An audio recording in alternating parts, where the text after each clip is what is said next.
because anger and frustration and control and hatred and envy and jealousy and insecurity and unworthiness and guilt and shame and suffering and depression, those are all derived. Those are emotions that are derived from the hormones of stress, and psychology calls those normal states of consciousness. Those are altered states of consciousness.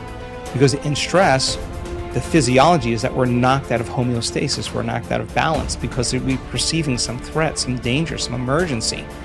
And so the stronger the emotion you feel to whatever stressor there is in your life, the more you pay attention to it. And so in time then, you have to keep your attention on all the important elements in your life. So you sit down to do a meditation, and when you're living in stress and you're living in survival, there's only 3 things that are important in that moment. Your attention is on your body because you got to preserve it. Your attention is on something in your environment, and what's in your environment? People, objects, things, places, and you're very preoccupied with time. And when you're in stress and you're in survival, the brain goes into a default mode, and it's naturally trying to predict the next moment based on what it's learned in the past. And so as you always try to forecast the future based on your memory of the past, you can't be in the present moment, right? So, and yet our model of change, what we discovered is that the only way a person can change is when they get beyond their body, they get beyond all the elements of their environment, and they get beyond that predictable future and familiar past, and they sink into the present moment, which is the unknown. So if you can't do that because of the hormones of stress, most people will sit down and they'll say, okay, I'm going to close my eyes, I'm going to start this process where I'm going to rehearse how I'm going to be today, and they start thinking about their cell phone. They start thinking about all their emails, and they start thinking, I can't meditate. There's something wrong with me. It's my mother's fault, And they actually believe that thought to be the truth, and then they get up and they actually reaffirm it and say, I can't meditate. Now, I can tell you that if you are willing to see that thought as just a thought in your brain, and you're curious what's on the other side of that thought, yeah, you're going to feel uncomfortable. But if you had some tools and skills to apply, and you were able to take your attention off your cell phone and settle your body back down into the present moment, that would be a victory. And then your body would say, come on, you gotta feel a little frustration now, you gotta be impatient, you gotta be judgmental, come on, that's what you always think, that's how you always feel. And you, like an animal, you settle the body back down into the present moment, and you tell it it's no longer the mind, that you're the mind. That's a victory. Then the body says, hey dude, you're super busy, you got a lot of things to do, you got a lot of people to see, you got a lot of places to go, you got a lot of things to do, and you've been doing the same thing every day. Your body's going to want to get up and do something. You're going to want to quit because your brain's telling you that you can't do this. If you had the awareness to settle the body back down into the present moment, you would be executing a will that's greater than the program, because most people lose their free will to those programs, and it's that tedium in the beginning that is an uncompromising will, where you keep training the animal to stay, to take all of its attention off the environment, to get beyond all the cravings, the feelings, the habits of the body, the drives of the body, and catch yourself defaulting to that predictable future, bringing the body back into the present moment, siphoning energy back, your attention into the past based on those familiar emotions of the past. We've discovered that if you're willing to do that for just a few days, you could actually liberate an enormous amount of energy from your body. You go from particle to wave, from matter to energy, and you're literally transmuting those limited emotions into elevated emotions, and something really beautiful happens if you're willing to fire the crucible and sit through that long enough. All of these emotions move, that energy moves right up into the heart, and the person starts falling in love with life. They start feeling this state of gratitude, this gratefulness to be alive, this ineffable word of relaxed and awake. And something really magical happens when we've discovered this little simple thing. When that energy makes it to the heart, there's only one place it wants to go, and it goes straight to the brain. So the person starts relaxing into their heart when they feel this feeling, and the more they relax into the heart, the more their brain all of a sudden starts becoming aroused. And they start going into these elevated gamma brainwave patterns. Now, gamma is not unconscious. Gamma is actually super conscious. It's actually super aware. You're outside the program now. So when that occurs and the brain goes into gamma brainwave patterns, what we discovered is it's not a little gamma. It's not a lot of gamma. It's not a whole lot of gamma. It's a supernatural amount of gamma.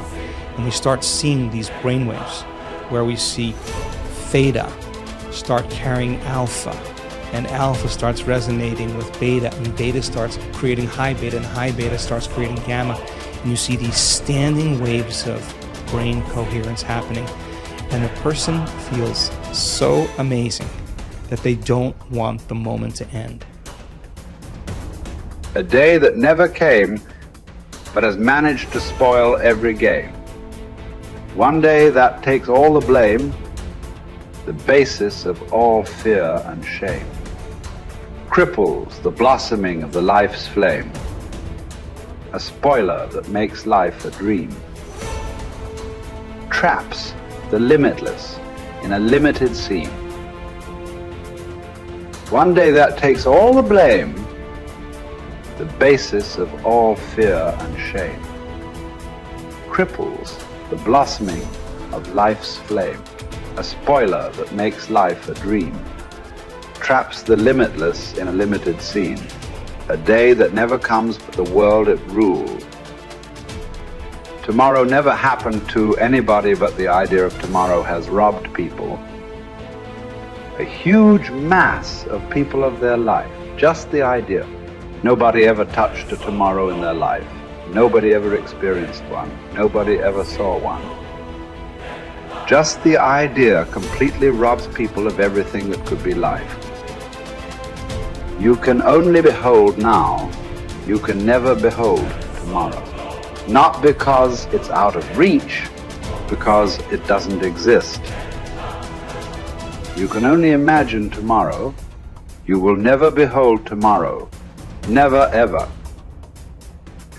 But still, for most human beings, it is this, an idea. An idea whose time will never come. It is that idea which drives most people's lives, unfortunately. Even if you drive your life with an idea, even if you drive your life with an idea, you must drive with an idea whose time may come sometime, but this is an idea whose time will never come. But it still drives people. It still drives most lives on the planet. That is why most lives on this planet are not lives. They're just a bunch of thoughts, emotions, ideas, prejudices.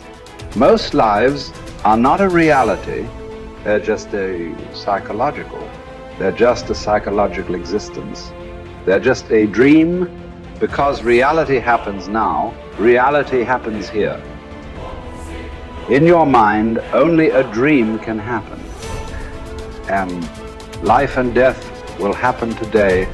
Dream is about tomorrow. It's better to dream of something that will come true.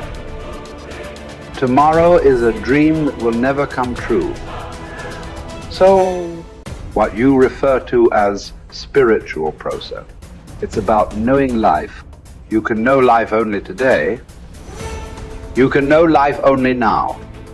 This is the moment. I'm not trying to give you a teaching. When I say this is the moment, oh, he said, this is the moment. It's not about that. This moment is not an idea. It is the only reality. This moment is not a teaching. It is the only living thing. It is the only living thing in the existence is right now, nothing else. So don't try to understand it. Don't try to digest it. You just have to behold it in all its entirety.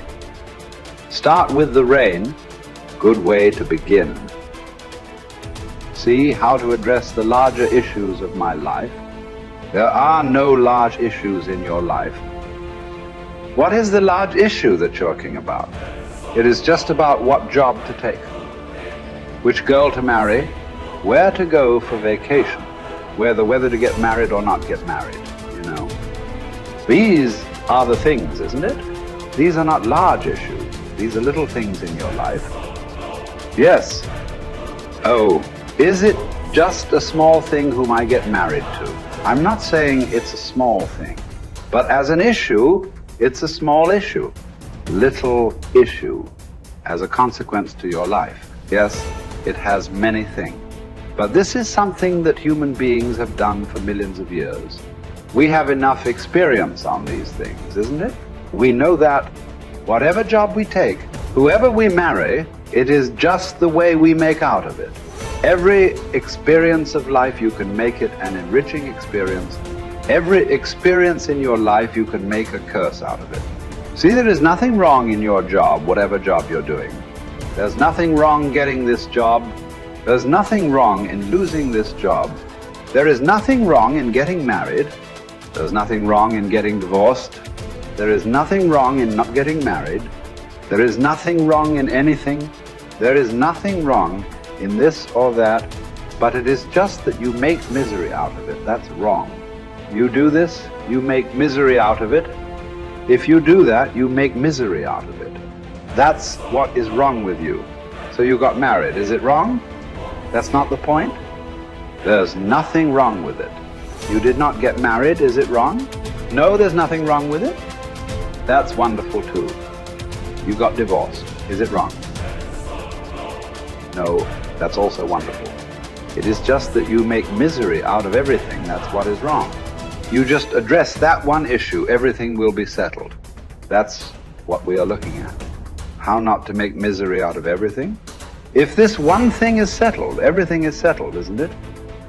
Yes. If you know how to walk through this world joyfully, through marriage and divorce and celibacy and everything, if you know how to walk through this joyfully, what is the problem? Whatever you do is beautiful, isn't it?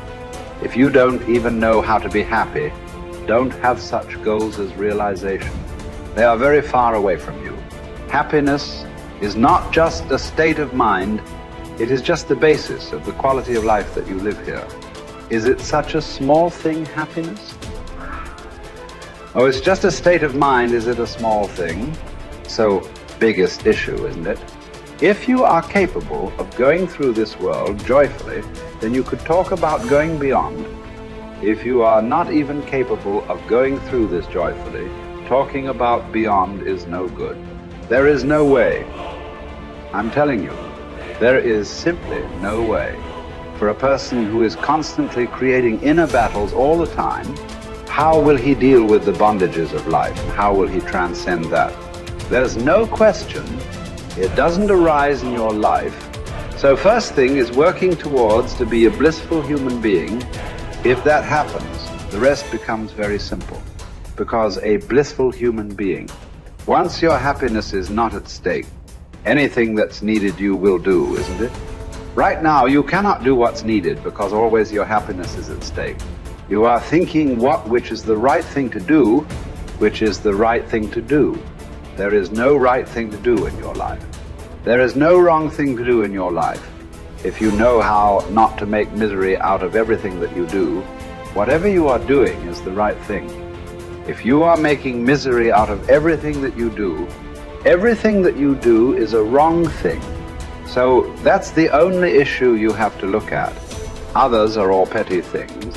What does it matter which way you do it?